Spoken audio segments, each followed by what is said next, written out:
അപ്പം ദേശം എന്നുള്ളത് വളരെ പ്രധാനമാണ്. നമ്മൾ ദേശത്തെ ചിത്രീകരിക്കുമ്പോൾ നമ്മുടെ ഉള്ളിലുള്ള ദേശമാണ് ചിത്രീകരിക്കുന്നത്. അത് ഈ ഭാവന ഭൂപടങ്ങൾ സൃഷ്ടിക്കുന്ന എഴുത്തുകാർ തന്നെയാണ്. നമ്മൾ ഓരോ മനുഷ്യനും അവനവൻ്റെ അഭിമാനബോധം ഉയർത്താൻ വേണ്ടിയിട്ട് ഒരു പുതിയ ചരിത്രം നിർമ്മിക്കും. ഈ എൻ്റെ വേരുകളുടെ ചരിത്രം ഞാൻ പറയണ്ടേ? നമ്മൾ പാഠപുസ്തകങ്ങളിൽ നമ്മൾ പഠിക്കുന്ന സാഹിത്യം എന്ന് പറയുന്നത് ഇതിനപ്പുറമുള്ള വേറെ ഏതോ സാഹിത്യമാണ്.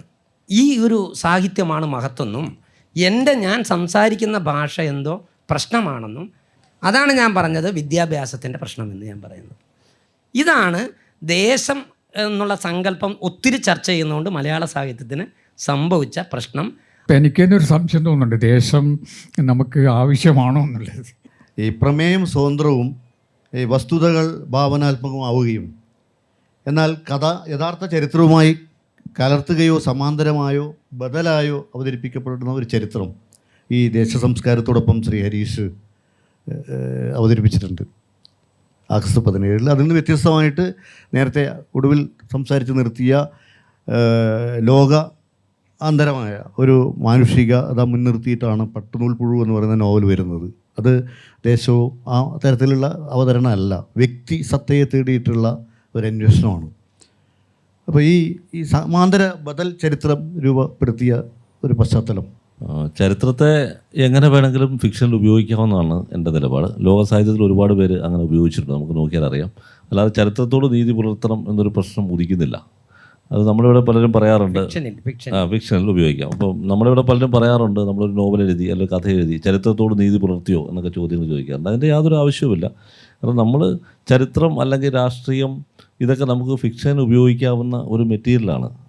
സ്വാതന്ത്ര്യത്തോടെ, പരമാവധി സ്വാതന്ത്ര്യത്തോടെ ഉപയോഗിക്കാവുന്ന ഒരു മെറ്റീരിയലാണ്. അത് ഒരുപാട് പേര് ഉപയോഗിച്ചിട്ടുമുണ്ട്. അപ്പോൾ അങ്ങനൊരു സാധ്യത തിരുവിതാംകൂർ ചരിത്രത്തിൽ തെളിഞ്ഞു കണ്ടതുകൊണ്ടാണ് ഞാൻ അങ്ങനെ എഴുതാമെന്ന് തീരുമാനിച്ചത്. അതായത് അവിടെ തിരുവിതാംകൂർ 1947 സ്വതന്ത്ര രാജ്യമാകാൻ തീരുമാനിച്ചൊരു കാര്യമാണ്. അത് മലയാളികൾ പോലും മറന്നുപോയിരുന്നു. അങ്ങനൊരു കാര്യം നമ്മൾ ഓർക്കുന്നു പോലുമില്ല, തിരുവിതാംകൂർ ജീവിക്കുന്നവർ പോലും ഓർക്കുന്നില്ല. അപ്പോൾ അങ്ങനൊരു സാഹചര്യത്തിലാണ് അങ്ങനൊരു സാധ്യത ഉണ്ടല്ലോ, അതിനെ നമുക്ക് പരമാവധി ഉപയോഗിക്കാമല്ലോ എന്നൊരു ചിന്ത വരുന്നതും അങ്ങനെ ആലോചിക്കുന്നതും. അല്ലാതെ ഇപ്പോൾ അതിനകത്ത് ചരിത്ര പുരുഷന്മാർ ജീവിച്ചിരിക്കുന്നവർ മരിച്ചിട്ടുണ്ട്, മരിച്ചവർ ജീവിക്കുന്നുണ്ട്, അങ്ങനെ ഒരുപാട് കാര്യങ്ങളുണ്ട്. അത് തീർച്ചയായിട്ടും ഉപയോഗിക്കാം. മൂന്നാട്ടിനൊക്കെ ഫ്രഞ്ച് സാഹിത്യം വായിക്കുന്നുണ്ടെങ്കിൽ അങ്ങനെ അറിയാം. അത് അങ്ങനെയുള്ള ഇപ്പം ഫൂക്കോയുടെ മരണത്തെക്കുറിച്ചൊരു നോവൽ, ബാർത്തിൻ്റെ മരണത്തെക്കുറിച്ചുള്ള ഒരു നോവൽ ഇറങ്ങിയിട്ടുണ്ട്. Seventh function of language. ഫൂക്കോയാണ് തട്ടിക്കളഞ്ഞെന്നൊക്കെ പറയുന്നൊരു പുസ്തകമാണത്. പക്ഷേ അതിനെ അവിടെ വളരെ ആർജവത്തോടെ മനുഷ്യർ കാണുന്നുണ്ട് എന്ന് പറഞ്ഞതുപോലെ നമ്മളിവിടെ കണ്ടാൽ മതി. നമ്മുടെ ചെറിയ ചരിത്രവട്ടത്തിൽ നിന്ന് നമുക്ക് സാധിക്കാവുന്ന രീതിയിലുള്ള ചരിത്രത്തെ നിർണ്ണയിക്കാനുള്ള ശ്രമം നടത്തുമായിരുന്നു. ഇപ്പോൾ ഡൽഹി ഗാഥകളായാലും പുലയപ്പാട്ടായാലും ഈ കൗണ്ടർ ഫിക്ഷൻ ഫാക്ച്വൽ എന്ന് പറയാവുന്ന, അല്ലെങ്കിൽ ഫാക്ച്വൽ ഫിക്ഷൻ എന്ന് പറയുന്ന ഇപ്പോഴത്തെ ഒരു പുതിയ ഒരു നോവൽ രചന തന്ത്രമായിട്ട് സൈദ്ധാന്തിക തലത്തിൽ പറയുന്നതാണ് ഈ കൗണ്ടർ ഫാക്ച്വൽ ഫിക്ഷൻ എന്ന് പറയുന്നത്. അപ്പോൾ ആ നിലയിലാണ് പുലയപ്പാട്ടും ഡൽഹി ഗാഥകൾ ഉൾപ്പെടെയുള്ള മൂന്നാട്ടിൻ്റെ കൃതികളിൽ ചരിത്രം ഒരു അന്തർധാരയായിട്ട് വരുന്നുണ്ട്. ഇപ്പോൾ ഈ മാഹിയുടെ വിമോചന ചരിത്രം നമ്മൾ മയ്യഴി തൊട്ട് തന്നെ മൂന്നാട്ടൻ അത് ഭാവനാത്മകമായിട്ട് അവതരിപ്പിക്കുന്നു, അതേസമയത്ത് ചരിത്ര വസ്തുതകൾ കൊണ്ടുവരികയും ചെയ്യുന്നുണ്ട്. ഇത് ആ ദേശത്തെ പിൽക്കാലത്തെ ആളുകൾ വായിക്കുന്നതിൽ മനസ്സിലാക്കുന്നതിൽ എന്തെങ്കിലും വൈകല്യങ്ങളോ പ്രശ്നങ്ങളോ വരാൻ സാധ്യത ഉണ്ടായതായി തോന്നിയിട്ടുണ്ടോ? എൻ്റെ ഈ ദേശാനുഭവം എന്നൊക്കെ പറഞ്ഞാൽ അത് വിനോദിനോ ഹരീഷിനൊക്കെ ഉള്ള ഒന്നല്ല. ഈ മയ്യഴിയിൽ ജനിച്ചതുകൊണ്ട് മറ്റേതൊരു ദേശത്താണ് ഞാൻ ജനിക്കുന്നത് കേട്ടോ. ഞാൻ മയ്യഴിയിലുണ്ടെങ്കിൽ അത് മറ്റൊരു ദേശമാണ്, മറ്റൊരു ആ കാലത്തെക്കുറിച്ച് എൻ്റെയൊക്കെ കുട്ടിക്കാലത്തുള്ള അനുഭവങ്ങൾ ആർക്കും പറഞ്ഞാൽ വിശ്വസിക്കില്ല ആരും. ഇപ്പോൾ രാവിലെ അമ്മ പറയും, മോനെ വേഗം എഴുന്നേറ്റൊന്ന്, എനിക്ക് എക്കോളിൽ പോകണമെന്ന് പറയും. എന്താണ് എക്കോൾ? എക്കോളിൽ പോകാൻ സമയമില്ല. എക്കോൾ എന്ന് പറഞ്ഞാൽ സ്കൂളാണ് കേട്ടോ. എക്കോൾ ഫ്രഞ്ച് വാക്കാണ്. അങ്ങനെ നിരന്തരമായിട്ട് ഈ ഫ്രഞ്ച് വാക്കുകൾ, ഫ്രഞ്ച് ആശയങ്ങൾ ഒരു ഭാഗത്ത്, മറുഭാഗത്ത് നമ്മുടെ നാട്ടിലെ കുട്ടിച്ചാത്തനും നാട്ടുദൈവങ്ങളും ആചാരങ്ങളും. അപ്പം ഇങ്ങനെയുള്ളവരെല്ലാം കൂടി ഒരു മിശ്രിതമായിട്ടുള്ള ഒരു പരിസരത്തിലാണ് ഞാൻ വളരുന്നത്. അതുകൊണ്ട് തന്നെയാണ് എനിക്ക് ദേശം എന്നുള്ള സങ്കല്പം ഭയങ്കര ബുദ്ധിമുട്ടാണ്, അത് സങ്കല്പിക്കാൻ ബുദ്ധിമുട്ടാണ്. പിന്നെ എൻ്റെ അനുഭവങ്ങൾ തന്നെ അറിയാമല്ലോ. ഒരിക്കലും ആരോ കേസ് കൊടുത്തിരുന്നു ഞാൻ മലയാളിയല്ല എന്ന് പറഞ്ഞിട്ട്. ഞാൻ സാഹിത്യ അക്കാദമിയിൽ അധ്യക്ഷനായി വന്ന കാലത്ത് ആരോ കേസ് കൊടുത്തു, അയാൾ മലയാളിയല്ലെന്ന്. അപ്പോൾ ചുരുങ്ങി പറഞ്ഞ ചുരുക്കത്തിൽ എൻ്റെ ഈ പിന്നെ ഐഡൻറ്റിറ്റി എന്നുള്ളതും എൻ്റെ ദേശം എന്നുള്ളതും എൻ്റെ കാലം എന്നുള്ളതെല്ലാം അതൊക്കെ ഒരു ഏതോ എന്നെ പരിഭ്രമിപ്പിക്കുന്ന ഒന്നാണ് കേട്ടോ. അപ്പം അതിൽ നിന്നുള്ള ഒരു കുതറി മാറാൻ വേണ്ടിയിട്ടാണ് ഞാൻ കുറച്ചുകൂടി പിന്നെ മൂർത്തമായിട്ട് ഇപ്പം ഡൽഹി ഗാഥകൾ പോലുള്ള നോവലുകൾ എഴുതുന്നത്. ഇപ്പം മയ്യഴിപ്പൂടുതലുള്ള തീരങ്ങളിൽ അത് അങ്ങനെ മൂർത്തമായിട്ടുള്ളൊന്നല്ലത്. പക്ഷേ ഇതിൽ നിന്ന് കുതിറി മാറിയതുകൊണ്ട് എനിക്ക് മറ്റേ ഈ ഡൽഹി ഗാഥകൾ അതിലെല്ലാം മൂർത്തമാണ് കഥാപാത്രങ്ങളും ദേശവും. അവിടുത്തെ ദേശം എന്നൊക്കെ പറഞ്ഞാൽ ഡൽഹിയിൽ നിന്നുള്ള ദേശം മയ്യഴിയുടെ ദേശം പോലെയല്ല, അത് അവിടെ ഉണ്ട്.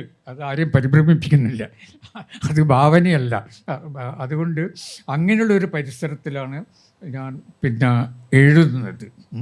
അപ്പോൾ എനിക്ക് ഞാൻ നേരത്തെ പറഞ്ഞതുപോലെ ഒരു ദേശം ഉണ്ടായി, എനിക്ക് സ്വന്തമായിട്ടൊരു ദേശം ഉണ്ടായി എന്നുള്ളത് നല്ലൊരു കാര്യമാണ്. നമ്മളിപ്പം ദേശം കൊണ്ട് പിന്നെ ഞാൻ ഉദ്ദേശിക്കുന്നത് ഇപ്പോഴും നമുക്ക് നമ്മുടെ ഒരു ഐഡൻറ്റിറ്റിയുടെ പ്രശ്നമുണ്ട് ഇപ്പം കേട്ടോ. നമ്മൾ ഈ ലോകം ഇങ്ങനെ ഒന്നാകുമ്പോഴുണ്ടല്ലോ, എല്ലാം തന്നെ ലോകം ഒന്നായിട്ട് പിന്നെ ചെറിയ പ്രദേശങ്ങളെല്ലാം മാഞ്ഞു പോകല്ലേ, ചെറിയ ഭാഷകൾ പിന്നെ എല്ലാം മാഞ്ഞു പോയിട്ട് ഒരു ലോകസങ്കല്പം വരുമ്പോൾ നമ്മൾ എവിടെ നിൽക്കുന്നു എന്നുള്ളൊരു ചോദ്യം വരുന്നുണ്ട്. ഈ വിശാലമായിട്ടുള്ള ഈ ഒരു ലോകമുണ്ടല്ലോ, അതിൽ നമുക്ക് പിടിച്ചിരിക്കാൻ പറ്റില്ല ഒരു എഴുത്തുകാരന്. ഈ വെർച്വൽ സ്പേസ് എന്നൊക്കെ പറയുന്നത് അതൊന്നും പിന്നെ എഴുത്തുകാരന് പറ്റിയതല്ല. അപ്പം നമുക്കെപ്പോഴും ഒരു ചെറിയൊരു വൃത്തം വേണം എഴുത്തുകാരന്. അല്ലാതെ ഈ ബഹിരാകാശത്തിലിരുന്നുകൊണ്ട് എഴുത്തുകാരന് എഴുതാൻ കഴിയില്ല. ഒരു കൊച്ചു വൃത്തം നമുക്ക് ആവശ്യമാണ്. ആ വൃത്തമാണ് അതാണ് നമ്മൾ ദേശം എന്ന് പറയുന്നത്. എൻ്റെ അഭിപ്രായത്തിൽ പിന്നെ ആ ദേശം നമ്മൾ സൂക്ഷിക്കണം. അതിലാണ് നമ്മളുള്ളത്. അതിൽ നമ്മൾ പുറത്തേക്ക് പോയി കഴിഞ്ഞാൽ ഇപ്പം ഒരു ഓർബിറ്റൽ എന്ന് പറഞ്ഞൊരു നോവൽ ഉണ്ടല്ലോ, സമന്ത അവരുടെ പേര്, അതിലവർ പറയുന്ന ഒരു ഭയങ്കരമാണ്. അത് ഈ പിന്നെ ബഹിരാകാശത്തിലുള്ള ഒരു ഉപഗ്രഹത്തിൽ ഇരുന്നിട്ട് ചിന്തിക്കുന്നതാണ് നായിക. അവർ കാണുന്നതൊക്കെ ഈ ഒരുപാട് ഭൂമികളാണ്, ഒരു ഭൂമിയൊന്നുമല്ല, ഒരുപാട് നക്ഷത്രങ്ങൾ. അങ്ങനെ ഈ ബഹിരാകാശത്തിരുന്നുകൊണ്ട് അവർ ചിന്തിക്കും, ഈ പരിഭ്രമിപ്പിക്കുന്ന കാഴ്ചകൾ, വർണ്ണങ്ങൾ. അപ്പോൾ അവർ പറഞ്ഞത് ഇതൊക്കെ ഏറ്റവും നല്ലത് എനിക്ക് എൻ്റെ ഭൂമിയാണെന്നുള്ളതാണ് കേട്ടോ. ഈ ബഹിരാകാശത്തിൽ ലക്ഷക്കണക്കിന് ഭൂമികളുണ്ട്, കോടിക്കണക്കിന് ഭൂമികളുണ്ട്. അതൊക്കെ ഇങ്ങനെ ഇവർ കാണുന്നുണ്ട്, നക്ഷത്രങ്ങളെ കാണുന്നു, ഗ്രഹങ്ങളെ കാണുന്നു. എന്നിട്ട് അവർ പറയാണ് എനിക്കെൻ്റെ ഭൂമിയാണ് പ്രധാനപ്പെട്ടത്, അതാണ് എനിക്ക് വേണ്ടതെന്നുള്ളത്. അപ്പോൾ അതുപോലെയാണ് എൻ്റെ അവസ്ഥ കേട്ടോ. എവിടേക്ക് പോയി കറങ്ങിയാലും എനിക്കെൻ്റെ കൊച്ചു പ്രദേശം മതി എന്നുള്ളതാണ്. അല്ല, അതുകൊണ്ട് തന്നെ ആയിരിക്കണം മൂന്നാടൻ എപ്പോഴും വൈകാരികത മുറ്റിയ ഒരു എഴുത്താണ് മൂന്നാട്ടിൻ്റേത്. മൂന്നാടൻ നേരത്തെ മുമ്പ് സംസാരിച്ചിട്ടുണ്ടായിരുന്നു, ഈ വികാരശൂന്യമായൊരു ലോകത്തെ ഞാൻ കാണുന്നില്ല എന്നുള്ളത്. അപ്പോൾ ഇത്തരമൊരു വേറിട്ട ഒരു ലോകകൽപ്പനയിൽ നിന്ന് തൻ്റെ ഇടം എന്നുള്ള നിലയിൽ ആണ് മൂന്നാടൻ ഒരു ഭൂമിശാസ്ത്രം രൂപപ്പെടുത്തിയെന്നാണ് ഇപ്പോൾ പറഞ്ഞു തരുന്നത്. വിനോയോട് എനിക്ക് ഒരു കാര്യം ചോദിക്കാനുള്ളത്, ഈ കുടിയേറ്റ ഒരു സംസ്കാരം ഒരു ഭാഗത്തുണ്ട്, കരിക്കോട്ടക്കരി ഉൾപ്പെടെ ധാരാളം കുടിയേറ്റ പശ്ചാത്തലത്തിൽ നോവലുണ്ട്. ഇപ്പോൾ ഈ നിങ്ങളുടെ ദേശത്ത് നിന്ന് കുടിയിറക്കം തുടങ്ങിക്കഴിഞ്ഞില്ലേ? അതുമായിട്ട് ബന്ധപ്പെട്ട് ഇതിനെ ചേർത്ത് വെക്കാൻ പറ്റുമോ? അത് മുകുന്ദേട്ടൻ പറഞ്ഞതിൽ നിന്നും തുടങ്ങാം. എന്ന് വെച്ചാൽ ഈ മുകുന്ദേട്ടൻ പറഞ്ഞല്ലോ കേസ് കൊടുത്തു എന്ന് പറഞ്ഞായിരുന്നു മലയാളിയല്ല എന്ന്. എൻ്റെ ഒരു ജീനും എൻ്റെ ഒരു സ്വഭാവവും വെച്ച് മുകുന്ദേട്ടൻ ആ കേസ് ജയിച്ചത് മണ്ടത്തരായിപ്പോയെന്നാണ് ഞാൻ പറയാം. ഞാനാണെങ്കിൽ എൻ്റെ ഒരു തലമുറയുടെ രീതിയും ഇതൊക്കെ വെച്ച് എങ്ങനെയെങ്കിലും ഫ്രാൻസിലൊരു പൗരത്വം നേടിയെടുക്കും. എന്നിട്ട് ഈ മലയാളി എന്നുള്ളത് വിട്ടിട്ട് ഫ്രാൻസിൽ പോയി നല്ല അന്തസ്സായി ഫ്രാൻസിൽ പോയി ജീവിക്കുന്നുണ്ടുള്ള ഗുണം നമ്മളെ. അപ്പം മൂന്തേട്ടനെ KLF വിളിക്കുന്നത് ഫ്ലൈറ്റ് ടിക്കറ്റ് എടുത്ത് തന്ന് നല്ല ഭയങ്കര ഇൻ്റർനാഷണൽ എഴുത്തുകാരനായിട്ടായിരിക്കും വിളിക്കുക.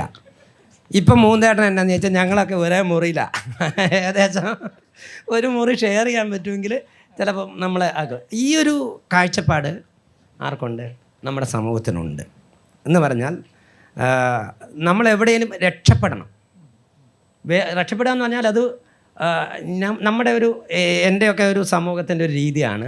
ഇവിടെ വന്ന് ഒന്നുമില്ലാത്ത കാലത്ത് ഇവിടെ വന്ന് പച്ച പിടിച്ച് റെഡിയായി കൃഷിയൊക്കെ ചെയ്ത് അപ്പോഴാണ് ഈ റബ്ബറിൻ്റെ കടന്ന് വരവ്. റബ്ബർ ഞങ്ങളുടെ ജീവിതത്തിലുണ്ടാക്കിയ വലിയൊരു മാറ്റം. അതുവരെ റബ്ബർ വരുന്നവരെ അന്നന്നത്തെ അപ്പത്തിന് എല്ലാവരും ഇറങ്ങണം. ഒരു 10 വയസ്സായ കുട്ടി പോലും ജോലി ചെയ്യാൻ ഇറങ്ങിയെങ്കിൽ മാത്രമേ റബ്ബർ അന്നത്തെ ജീവിച്ചു പോകാൻ പറ്റുള്ളൂ. അതേസമയം റബ്ബർ വന്നതോടുകൂടി രാവിലെ റബ്ബർ വെട്ടി വെച്ച് കഴിഞ്ഞാൽ പിന്നെ വലിയ പണിയൊന്നുമില്ല. അപ്പോൾ ഈ 10 വയസ്സായ കുട്ടിക്ക് എന്ത് ചെയ്യാം? ജോലിക്ക് പോകാം, സ്കൂളിൽ പോകാം. അങ്ങനെയാണ് നമ്മുടെ ഏരിയയിൽ വിദ്യാഭ്യാസ സ്ഥാപനങ്ങൾ വരികയും ആളുകൾ സ്കൂളിൽ പോകാൻ തുടങ്ങുകയും ചെയ്തത്. എൻ്റെ അമ്മയൊക്കെ 4ാം ക്ലാസ്സിൽ പഠിപ്പ് നിർത്തിയിട്ട് എന്ത് ചെയ്തിട്ടുണ്ട്? ജോലിക്ക് വേണ്ടി ജോലിക്ക് ഇറങ്ങിയ ആളാണ്. എൻ്റെ തലമുറ എത്തിയപ്പോൾ പഠിക്കാൻ തുടങ്ങി. അതിൽ ഏറ്റവും സാധ്യതയുള്ള പ്രാക്ടിക്കലായിട്ടുള്ള കാര്യങ്ങൾ പഠിച്ചു. നേഴ്സിങ് അങ്ങനെയുള്ള രക്ഷപ്പെടാനുള്ള കാര്യങ്ങൾ പഠിച്ചു. അവർ പുറത്തേക്ക് പോയി. അപ്പോൾ ഇപ്പോൾ എൻ്റെ നാട്ടിലൊക്കെ ഉളുക്കൽ നെല്ലിക്കാൻ പോയി എന്നൊക്കെ പറയുന്ന സ്ഥലത്തിന് നല്ല വില കൂടി. കാരണം കുറേ കൂടെ മലയോര പ്രദേശത്തുള്ള ആളുകളെല്ലാവരും കൂടെ അറിയാമല്ലോ, എല്ലാവരും കൂടെ അവിടെ വന്ന് 10 സെൻറ്റ് സ്ഥലം മേടിച്ച് കാർന്നവന്മാരെ ഇവിടെ ആക്കിയിട്ട് ചെറുപ്പക്കാരെല്ലാം പുറത്തേക്ക് പോകുന്ന സ്ഥിതി വന്നു. ഇതാണ് വന്യജീവി സംഘർഷത്തിൻ്റെ കൂടെ മെയിൻ ഒരു കാരണം. കാരണം ഈ സ്ഥലങ്ങളെല്ലാം കാട് പിടിച്ചെടുക്കുകയാണ് അന്ന് കൃഷി ചെയ്തുകൊണ്ടിരുന്നത്. അപ്പോൾ എന്താണ് വേണ്ടിയിരുന്നത്? കാൽപ്പനികമായൊരു ചിന്തയാണെങ്കിൽ എന്ത് നമ്മൾ ആലോചിക്കും? ഞങ്ങളെല്ലാവരും ഇപ്പോഴും ഈ മലയിൽ കൃഷിയും ചെയ്ത് ഈ കാട്ടുമൃഗത്തോട് യുദ്ധവും ചെയ്ത് ജീവിക്കുകയായിരുന്നെങ്കിൽ കാട്ടുമൃഗങ്ങൾ ഇങ്ങോട്ട് ഇറങ്ങി വരില്ലായിരുന്നു. അപ്പം അതിന് തയ്യാറല്ല എന്നുള്ളതാണ് എൻ്റെ ഒരു സമൂഹത്തിൻ്റെ ചിന്ത. അതുകൊണ്ടാണ് ഈ കുടിയിറക്ക് എന്ന് പറയുന്ന സംഭവം നടന്നത്. മെച്ചപ്പെട്ട ജീവിത സാഹചര്യങ്ങൾ എവിടെയുണ്ടോ അതിലേക്ക് പോവുക, പുതിയ കാര്യങ്ങൾ കാണുക, പുതിയ കാര്യങ്ങൾ പഠിക്കുക എന്നൊക്കെ തന്നെ ആയിരിക്കും. അതാണ് ഈ കുടിയിറക്കുമായി ബന്ധപ്പെട്ട് എനിക്ക് പറയാനുള്ളത്. നമ്മുടെ ഒരു ആറ്റിറ്റ്യൂഡ് അതാണ്. ഞാനിപ്പോൾ കേസ് കൊടുത്ത കാര്യം പറഞ്ഞില്ല. അപ്പം മലയാളിയല്ലാന്ന് ഇപ്പം ഈയിടെ ഒരു അനുഭവം ഉണ്ടായി, അതുകൂടി പറയേണ്ടതെന്ന് തോന്നുന്നുണ്ട്. അപ്പം നമ്മുടെ സർക്കാർ, കഴിഞ്ഞ സർക്കാർ പിന്നെ ഈ പത്മശ്രീ പോലെയുള്ള ചില പത്മശ്രീ പോലെയുള്ള കേരളശ്രീ പോലെയുള്ള ഉണ്ട്. അപ്പം അവർ മലയാളത്തിലെ മുതിർന്ന എഴുത്തുകാരിൽ ഒരാളാണല്ലോ ഞാൻ. MTക്കൊക്കെ കൊടുത്തു, പത്മനാഭനും കൊടുത്തു എന്നാണ് ഇരിക്കുന്നത്. പിന്നെ പ്രായം കൊണ്ട് ഞാനാണ്. അപ്പം എന്നെ പരിഗണിച്ചു. അപ്പം പ്രശ്നം, ഞാൻ കേരളത്തിലല്ല താമസിക്കുന്നത് കേട്ടോ. കാരണം അവരുടെ നിയമാവലി അനുസരിച്ച് ഇത് കേരളത്തിൽ താമസിക്കുന്ന ഒരാൾക്ക് ഇത് കൊടുക്കാൻ പറ്റുള്ളൂ. ഞാൻ കേരളത്തിലല്ല, പോണ്ടിച്ചേരിയാ. അപ്പോഴെൻ്റെ പ്രശ്നം തീരുന്നില്ല കേട്ടോ. പിന്നെ പ്രശ്നം ഇപ്പോഴും തുടരുകയാണ്. ഇനിയിപ്പം കുറച്ച് കഴിഞ്ഞാൽ തന്നെ എനിക്കറിയില്ല എൻ്റെ കാലശേഷം എൻ്റെ എന്തായാലും എനിക്കൊരു സ്മാരകമൊക്കെ ഉണ്ടാകണമെങ്കിൽ പിന്നെ അത് കേരളത്തിൽ അങ്ങനെ ഒരു ആലോചന വന്നാൽ സ്മാരകം പിന്നെ ബുദ്ധിമുട്ടായിരിക്കും. അവർ പറയും അയാൾക്ക് പോണ്ടിശ്ശേരി സ്മാരകം ഉണ്ടാക്കണം. പക്ഷേ ഒരു കാര്യം ഉറപ്പാണ്, എൻ്റെ പേരിൽ ഒരുപാട് അവാർഡുകളുണ്ടാവും. അതിന് തടസ്സം ഉണ്ടാകില്ല. അത് തമാശ അല്ല, വാസ്തവത്തിൽ വിമർശമായിട്ടാണ് ഞാൻ കാണുന്നത്. ഒരു കാര്യം കൂടെ പറഞ്ഞോട്ടെ, അവാർഡ് ഉണ്ടാകണമെങ്കിൽ സാർ ആരെങ്കിലും പറഞ്ഞ് ഏൽപ്പിക്കണം, നല്ല തുക. അതെ, കുറച്ച് ഡെപ്പോസിറ്റ്. മലയാളത്തിലൊരു വലിയ ട്രാജഡിയാണ് ഇപ്പോൾ സംഭവിച്ചുകൊണ്ടിരിക്കുന്നത്. അതിൻ്റെ പുസ്തകത്തിൽ വരിക അങ്ങനെ OB വിജയൻ അവാർഡ് കിട്ടിയ നോവൽ എന്നൊക്കെ പറഞ്ഞിട്ട് വരുന്നൊരവസ്ഥയുണ്ട്. പക്ഷേ മലയാളികൾ ഒരിക്കലും മൂന്നാട്ടിനെ അങ്ങനെ മറക്കില്ല. ബഷീറിനെ പോലെ അല്ല, തകഴിയെ പോലുള്ള പഴയ തലമുറ ധൈര്യത്തോടെ എഴുതിയത് കൊണ്ടാണ് നമുക്കിപ്പോൾ എഴുതാൻ സാധിക്കുന്നത്. എന്ന് പറഞ്ഞ പോലെ മൂന്നേട്ടനെ കഥാപാത്രം എഴുതാൻ എനിക്ക് സ്വാതന്ത്ര്യമുണ്ട്. അദ്ദേഹം കേസ് കൊടുത്തിട്ടൊന്നും കാര്യമില്ല. ഞാൻ ഡൽഹിയിൽ ഇരുന്നുകൊണ്ടാണ് എഴുതിയത്. ഇവിടെ ഇരുന്നുകൊണ്ടാണ് എഴുതിയിട്ടുണ്ടെങ്കിൽ ഞാനിപ്പോൾ ഇവിടെ ഉണ്ടാവില്ല. പക്ഷെ ഭാഗ്യവശാൽ അന്ന് സോഷ്യൽ മീഡിയ ഇല്ലായിരുന്നു കേട്ടോ. ചില ഘട്ടങ്ങളിൽ ഞാൻ ഭയപ്പെട്ടു വരുന്നു. ഇപ്പം നമ്മൾ സോഷ്യൽ മീഡിയയുടെ ഭാഷ കുറേ കൂടി അശ്ലീലവും ഒക്കെയാണ് കേട്ടോ. പക്ഷേ ഈ കത്തിൽ കൂടെയുള്ള ഭീഷണി ശരിക്കുള്ള ഭീഷണിയാണ്, ഭയപ്പെടുത്തുന്നത്. ഞാനൊരു പാട്ട് വെച്ചിട്ട് യേശുദാസ് സാറാന്ന് അവർക്ക് അറിയില്ല. അപ്പോൾ ആണ് എനിക്ക് മനസ്സിലായത്, തൊപ്പി, സൈപ്പോപ്പി, പിന്നെ നാഗസൈരന്ധ്രി, ഇവരൊക്കെയാണ് ഇവരുടെ ലോകം. മനസ്സിലായവരുണ്ട്, പക്ഷെ അവർ ഒളിപ്പിച്ചു വെക്കുകയാണ്. എന്തെങ്കിലുമൊക്കെ പണിയെടുത്ത് ജീവിക്കണ്ടേ മോനെ എന്ന് പറഞ്ഞിട്ട് പോകുമ്പോഴത്തേനും തിയേറ്ററിൽ ഭയങ്കര ചിരി ഉണ്ടാവുകയാണ്. ഇവരുടെ പൊതുവിടം സോഷ്യൽ മീഡിയയാണ്. തുപ്പിത്തൂടിങ്ങനെ എന്ന് പറയുമ്പോൾ ഇത് നാഗസൈരന്ധ്രിയാണെന്നും നാഗസൈരന്ധ്രിയുടെ റീലുകൾ ഇങ്ങനെ നമ്മൾ കണ്ടുകൊണ്ടിരിക്കുന്നുണ്ടെന്നും. നമ്മളെല്ലാവരും സ്ഥലകാലങ്ങൾ ബന്ധിതരാണ്. കാരണം ഒരു 500 വർഷം പഴയ ഒരു എഴുത്തുകാരനെ അപൂർവമായിട്ട് നമ്മൾ ഓർത്തിരിക്കുന്നുള്ളൂ. ഒരു ഷേക്സ്പിയറോ അല്ലെങ്കിൽ കാളിദാസനോ അങ്ങനെയൊക്കെ ഓർത്തിരിക്കുന്നുള്ളൂ. 5000 വർഷം മുമ്പ് കഥ പറഞ്ഞ ആരെയും നമുക്ക് അറിഞ്ഞുകൂടാ. ഒരു പഞ്ചായത്തിൽ തന്നെ 10 ലൈബ്രറിയൊക്കെ നമുക്കുണ്ട്. അത് വേറെ ലോകത്തിൽ തന്നെ അപൂർവമായിട്ടേ അതുള്ളൂ. അവിടെ ആളുകൾ കയറുന്നുണ്ടോ വായിക്കുന്നുണ്ടോ എന്നുള്ളത് വേറൊരു കാര്യം.